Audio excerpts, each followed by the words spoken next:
Okay, this video is a book review. The books are by Robert Thayer. He wrote two books. One of them is called Calm Energy. The other one's called Origin of Everyday Moods. The reason I'm interested in this, I'm trying to understand certain things about the brain. So I'm kind of cranking through a whole bunch of psychology, psychiatry, neuropsychopharmacology, neuroscience, pathophysiology stuff. I'm trying to understand a few things, which actually I think I haven't figured out, but I got to prove it.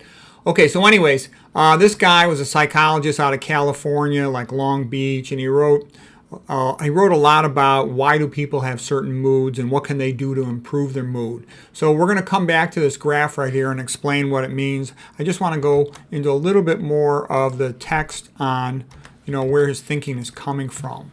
Like most psychologists, they think they're smarter than they are, and they try to be cool and say they're atheists. But to say you're an atheist just makes you stupider, because you leave out this giant component of human behavior and thought and inspiration. He says the best thing a person can do to improve their mood is to exercise. And he says the next thing after that is they can meditate, which I think is kind of stupid because, I've never seen a great person who said that what energized them to become great was they meditated. Sitting on your butt in front of a wall going, Om, that doesn't generate greatness, okay, to some godless religion. Give me a break. All right, so anyways, what else did he say? He said good moods tend to be high energy. Being calm and high energy is the best mood. It's the best mood you can be in for high quality work. And I'd agree with that. He says the worst mood is to be stressed out, tense, and tired. He calls it tense tiredness. He also says bad moods tend to be low energy. They're more common in the day. I have seen that as well. I know, for example, my wife, for example, in the morning, she'd be very nice. At night, after she's tired and a long day, she's not very nice quite often. Persons are more likely to overeat, break their diet goals later in the afternoon and the evening. They don't got less energy to resist sticking to what they said they would do. Anthropologists suggest our distant ancestors exercised much more than we do, and that we should probably exercise a lot more than we do. Yeah, we'd like to exercise, but a lot of us are stuck working at a desk job. It's not that easy. We can work it into our day as best as possible. So, okay, here's ways he says that, he did this extensive study of how people improve their mood. First of all, if somebody is annoying you or something's annoying you, you could avoid it. You could exercise. We talked about that. You could meditate. We talked about that. You could call a friend. That's a good thing to do. It's nice to talk to somebody who you like, who, cheers your mood. You can sort of relate the situation to them. You could joke around, having a sense of humor about things cheers a person up. You can analyze the mood, the situation, and just being aware of it helps you to reframe it and try to see the positive in it. We'll talk about that in just a moment. I think that's an essential thing to making happiness and productivity come out of your life in a good way. In a sense, it's like cognitive behavioral therapy. It's like Shakespeare. Nothing is either bad or good, but thinking makes it so. But that only goes so far. Some things really are bad. Some things really are good. And you can't just change them all the time because you want to give them a different label. But there is value in seeking an attitude of gratitude. Some people listen to music, take a shower. Sometimes you're tired, you take a nap. All of that you can do. Watch a pleasant movie, a comedy. A lot of people, they try to relieve their tense, tired, bad moods with eating, and they'll often eat sweets.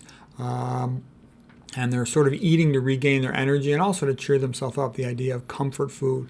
Some people, unfortunately, will, partake of alcohol, tobacco, or MJ, all bad things that are harmful to them, or caffeine. That's also bad because it can interfere with sleep. Sometimes you need it if you're too tired, you got a long drive, for example. I talked in the previous lecture about caffeine substitute. With beet juice and water, you can get a lot of energy without getting the insomnia effect of caffeine. Spending time in your hobby can make you happy, and you can have a sense of purpose. I'll come back to that in a moment, but that can give a person a lot of energy. Reading a book can be a pleasant way to pass the time. A lot of people go to social media, which is often not very satisfying. I find a lot of these social media sites unpleasant, like Facebook or something. I don't like to go there. I might go there if somebody's going to send me a message or something, but I don't like going there. Okay, religious activity. For a lot of people, religious activity really cheers them up. That can be a good thing. Religious music will cheer them up. But like I said, these modern university academics, they're almost all atheists, socialists, sort of scumbags. And I look at them as kind of being a joke, you know. How is some guy who says he doesn't know the difference between a man and a woman going to talk to you about relationships, okay?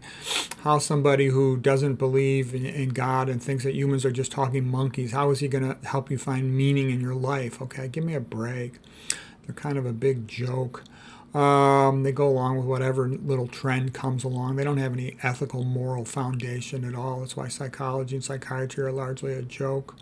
You can go shopping. Some people like to do that. You can make the two-back beast if you have a partner, if you're lucky. Sort of what are some of my impressions on this book and like about mood? I'll show it when I look at the graph, but for me, you know, having priorities is what shapes my mood, shapes what I do and puts me in a better mood.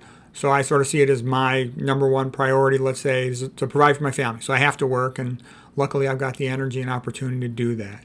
Now I got to get myself in optimal shape because my wife's divorcing me, so I got to focus on that a little bit. But that's pretty easy for me to do because I'm already in really good shape. And then I also had this idea that even though I'm old, I still found that I could be the best doctor in the world, so I put energy into that. Okay, and so that gives me energy. So what I'm trying to say is here, this will make more sense here.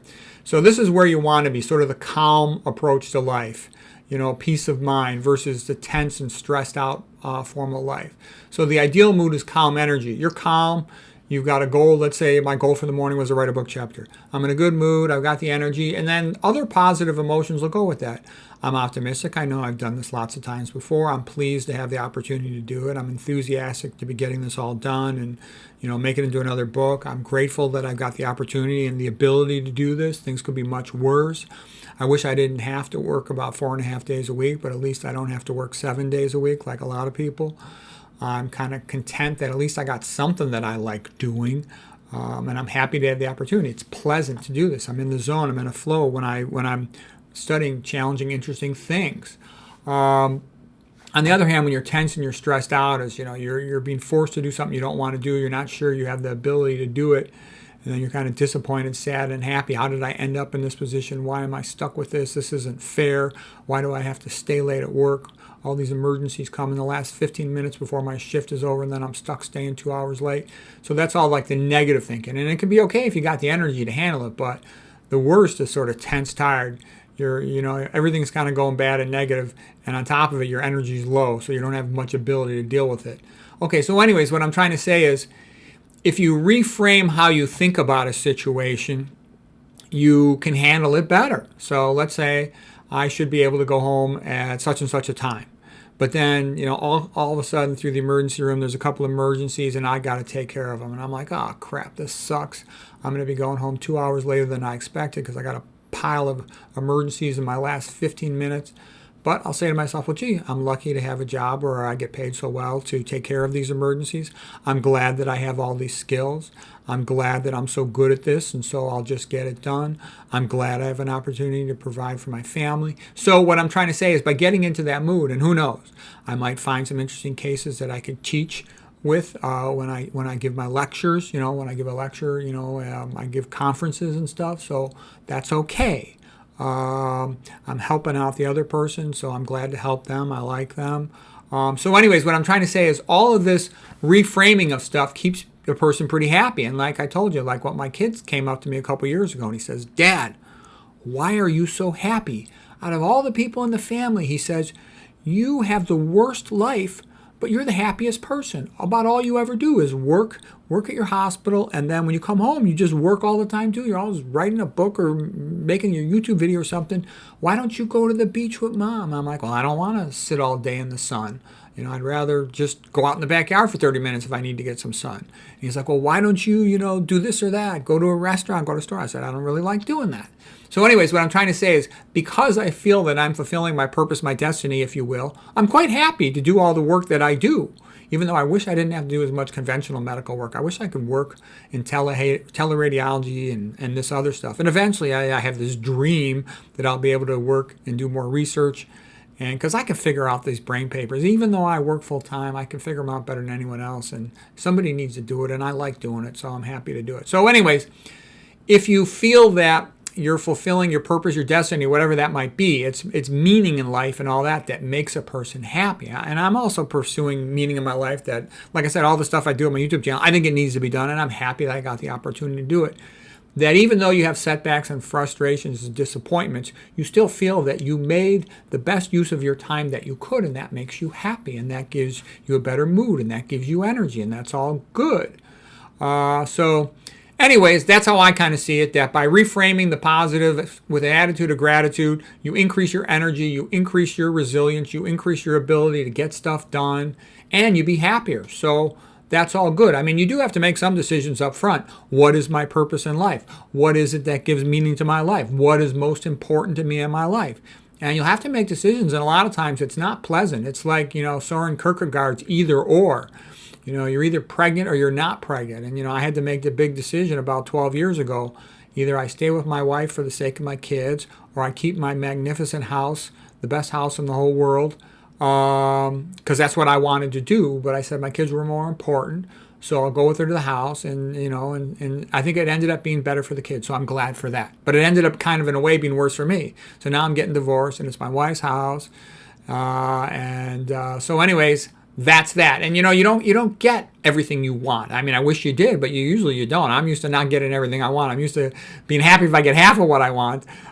So anyways, be that as it may, I hope this was of some use to you.